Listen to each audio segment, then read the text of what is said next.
It's a very niche career, so very specific. So we'll give a little into that life of the conductor, the maestro. Do you know the Seinfeld episode of the maestro? Do you know Seinfeld? Well, there's this episode where, one of the characters is dating a conductor, and the conductor wants to be called maestro, but also while to the date has to call him maestro. Anyway, it's very funny because that term maestro is Italian, and it's like your title in a way. So, where to start? Usually, the conductor of an orchestra is considered the teacher of a group of musicians. In order to teach, one has to be, in a way, on the same level than the group of musicians. And most conductors, or actually I think every conductor I know, is somewhat trained in either an instrument or in composition or some field, but this is basically it, maybe voice, but some field of making or producing music. And because it is fairly difficult to learn an instrument, as some of you might know, they usually start early as a child, as a kid, maybe as a teenager, but definitely has to come fairly early on in order to develop like the fundamentals of knowing, reading, playing music, and then becoming a teacher and learning then the skill set of actually becoming a conductor. Now, for me personally, it started when I was 4 years old, just this, with kinder music, and then when I was 6 years old, I learned the piano, just like more like a normal, like many kids I think learn instruments. And when I was 11, I added the cello. I had two brothers, and we all played two instruments. So in my teenage time, I guess from when I was 10, 11 years old on, with my brothers, I played lots of chamber music. We played together in little groups. I sang in choruses, youth orchestras. Like my whole life was basically classical music, and I loved it. But there was not really a sense of that I wanted to do this professionally. That came with a very specific moment when I was 17. I wanted to be a stockbroker for some reason. I always knew there was music I loved, but never thought I was good enough to become a professional musician. And then when I was 17, there were a couple of things. But the main one was I had this conversation with my music teacher in recess. He knew that I loved classical music and was involved in high school and in different things outside of school. And now, one thing to know, at least in Germany, I'm not sure how it's in North America, the conductor has like almost a mythical touch to it. A little bit like, I guess, hockey stars in Canada, or famous violin soloists or soloists in the classical world. Like, they are almost untouchable or unreachable. So this is why I also never thought of wanting to become a conductor, because it seemed so difficult or so far away to become that.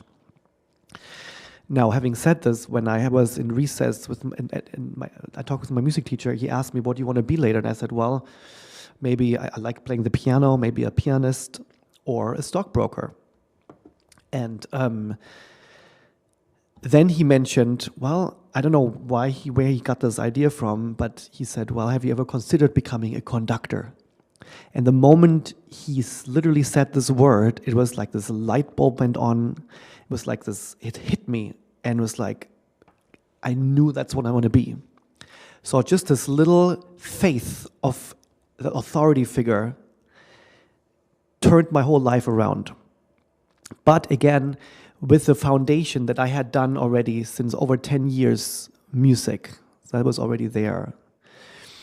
And then from this point on, I did everything of becoming a conductor. And now let's go a little bit into that, what it means to study conducting at the end.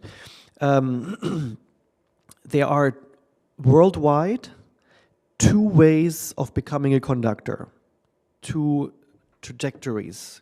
The one is the German way, and the German way goes through the opera house. It's true. So there is a specific way you study piano and conducting in Germany, and then you start as a repetitor, like a pianist in an opera house. You have to play all the operas on the piano and work with the singers, prepare the singers for their roles. That way, the aspiring conductor learns the operas by actually playing and grows into the organization, into a musical organization, the opera house. And this is how all the old famous, famous conductors of the last 100 years started their career. And since about, not sure when this started, the second way started maybe in the 70s, not 100% sure, maybe the 60s, in North America. And that way is assistant conductor of symphony orchestras, a specific position that was created. And which has nothing to do with opera, and is only the assistant of the music director of the conductor of a symphony orchestra.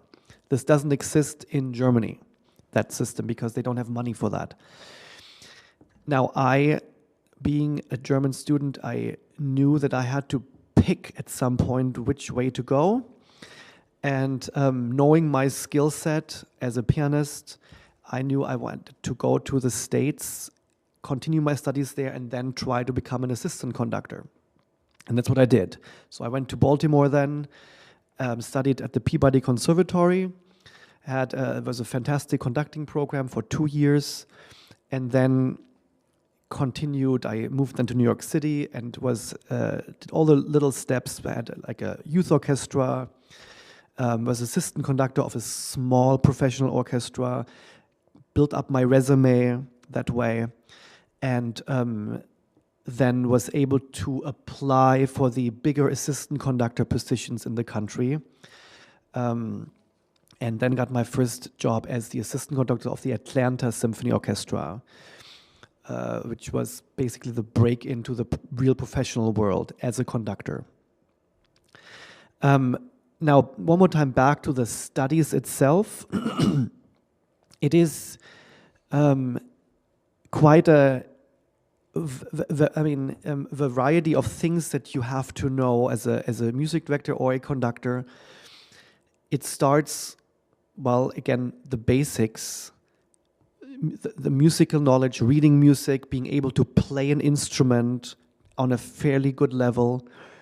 And then actually the conductor part is split into a couple of different portions. One is to learn to read a score, the music the book where the music is in, the symphony. What do you do with all those little dots on the page, which are more like when you play a flute or a piano, there's like a one line or guitar. Now the score includes all the instruments in the orchestra, and they are all written underneath each other, and you have to learn to read them at the same time and to kind of create a system that all those little dots make sense. You analyze it, you structure it, and that is one big chunk, what one learns. The second big chunk is, well, and actually together with that is the history behind the composer, behind the piece, world history, why the piece was written at that time, the philosophy behind it, spiritual or religious ideas of the composer. So there's a whole, like the whole world around that piece or the composer that flowing into the music that, as again, the conductor being the principal teacher, is supposed to know. So it's all about the music. Then this happens also now as a professional conductor. There's usually that process of studying, of learning the music happens, I don't know, depends, like let's say 4 weeks at least before your first rehearsal. So you learn also to figure out when to start preparing yourself. Now, this all happens without having moved a hand. So the second big chunk is, of course, the actual conducting part, the moving the arms, the body, the face, what to do with the eyes, with your legs, etc. And that is actually a very, very physical activity. And it depends on the teacher. I had some, at the end, finally, some good teachers where they went almost like minutiously through the muscle system in my arms to teach me like a golf player, like a baseball player, to teach me how to swing in a way that I don't tense up, that it is the most efficient swing as possible. Because at the end, what it is, baseball is one swing, or golf is one swing, at least from my perspective.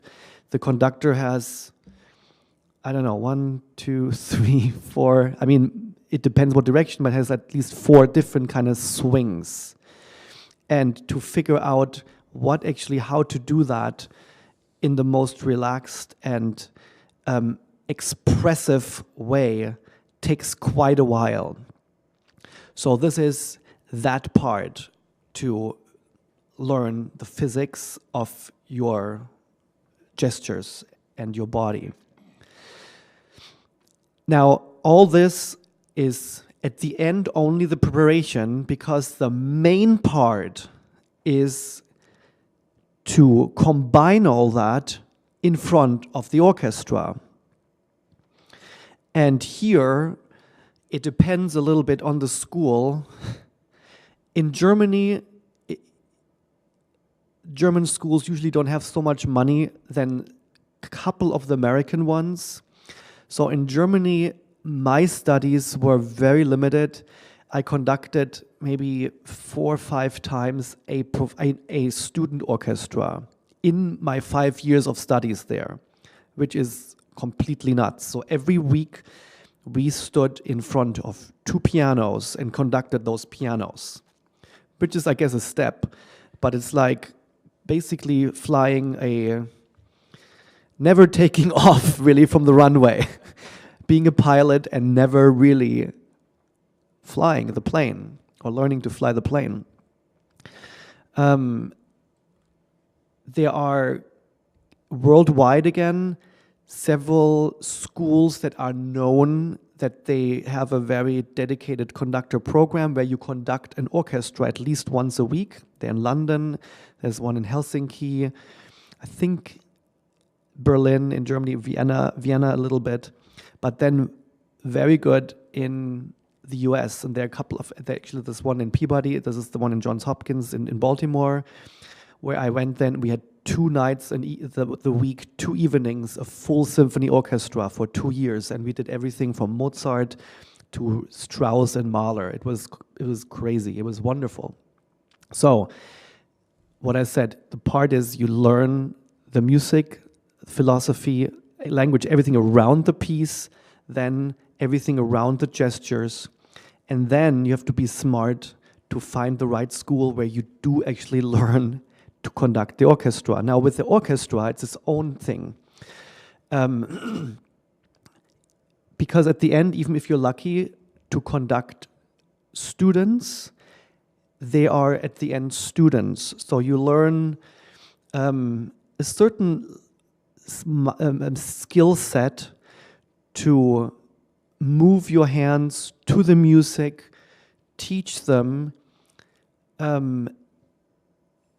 but students are still on a level that they make lots of mistakes. So in a first rehearsal, in a first run-through at Peabody Conservatory, it would sound, well, okay, but you would have plenty to say as that teacher in that moment, as the conductor, to fix things. Again, it's a great learning ground. But what you don't learn in a university setting is that step of conducting the professional orchestra. So when I, for the first time, conducted, it was actually the Baltimore Symphony Orchestra, a summer concert.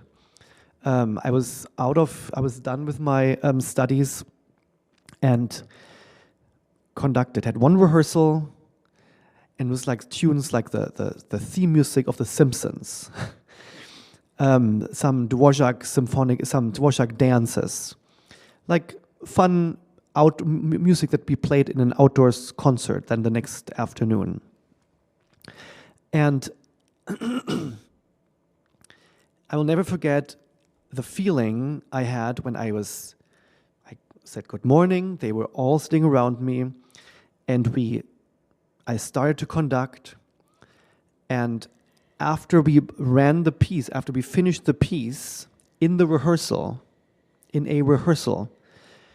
they had played it perfectly, and I had no idea what to tell them now, what you teach them, what you correct, because they are professionals, and they just played it without mistake. So after having studied, I had studied then for, I don't know, what was it, 5 years in Germany, 2 years in the States, and another 1 or 2 years, so let's say 7 years I had studied, and then I was actually finally put into the plane, took off, and realized I still don't have any skill set to work with professionals. So here, what helped me then was, I continued, after my studies, I continued with summer courses. There's this famous summer course in Tanglewood. There's worldwide again, 2-3 places where young conductors can go to build exactly that next level of becoming a really professional conductor, the in-between university and the professional orchestra. So I did 2 of those, which was very, very helpful. Had my own groups in New York City. I moved to New York City at that time. Had 2 youth orchestras and was assistant conductor of smaller orchestras. And then built up my resume to a point that I was eligible to apply for that assistant conductor position in Atlanta. Or actually, I applied for 7 assistant conductor positions all over North America. And the last one was the one for the Atlanta Symphony. It was in May. And I had done a whole bunch, San Francisco Symphony, San Antonio, and everywhere I was way not good enough. But every time I learned a little bit more and built up my skill set, that for the 7th one in Atlanta, end of May, I was like completely ready and stood above the situation and was able to actually, in that time when I conducted the professional orchestra, remember, it was the first time that I was like, gosh, the double basses play completely out of tune. I was above them, so it was like I slowly grew to the level that I was able to listen and hear and could tell them something. So, and then I got that job. And at the end, then I still had those 3 years to continue growing to become then a music director, what I'm here, but it's a different conversation. So it's kind of a really exciting job at the end very, very satisfactory. Simply, if you like to lead, just simple from simple qualities. If you love leadership, if you are kind of bored playing only your one line in the orchestra, but you don't have to. It's fantastic to play your own line, of course. But some like the overview and like to have, like to lead a bigger group. If you love the repertoire, it's also different. If you like big pieces that are very emotional, very loud, the conductor is the right thing for you to become. There is, of course, besides the classical repertoire, there are conductors that do film music, that work together in the film industry with the composers and film directors. There are jazz orchestras. There are all like different genres of conductors, band conductors. But at the end, you have to love to lead people, love to teach, love human interaction, love all the musical instruments, and in a way, love. You have to be able to the fear. That, because it's kind of it's not so easy to stand in front of, let's say, 60 people. You have to kind of thrive a little bit on,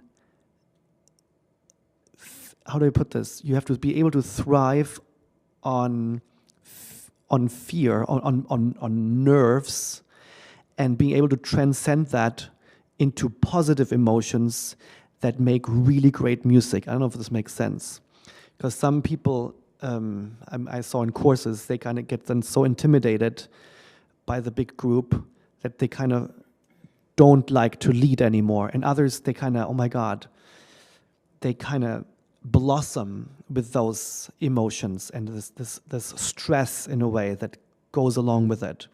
They take the stress and turn it into something really positive and use that energy and make fantastic music with it. So this is a little bit in a nutshell. Career path of a conductor, and well, the good sides, the bad sides, I guess. One thing that is not taught whatsoever, and also at the very last level, when I learned to conduct a professional orchestra, this only now is about conductor, not about music director. The music director who leads a entire organization, that skill set is not taught anywhere so far, and requires a whole another range of like more like basic, being able like human relations, and because in that job the conducting part is maybe 40% of the entire job description. The other 60 are being in the community, doing radio interviews, being able to talk about music in an exciting way, stimulating donors to give money, work in marketing. It's very, very rich actually, and very exciting, because there's so many different facets to the job as a music director. You are almost like a politician. Yeah, so it's a wider range, and this you basically only can learn in the job, I think, or by creating your own orchestra and having learn some of those skill sets of fundraising beforehand. But this is not taught at school whatsoever. Okay, there you have it.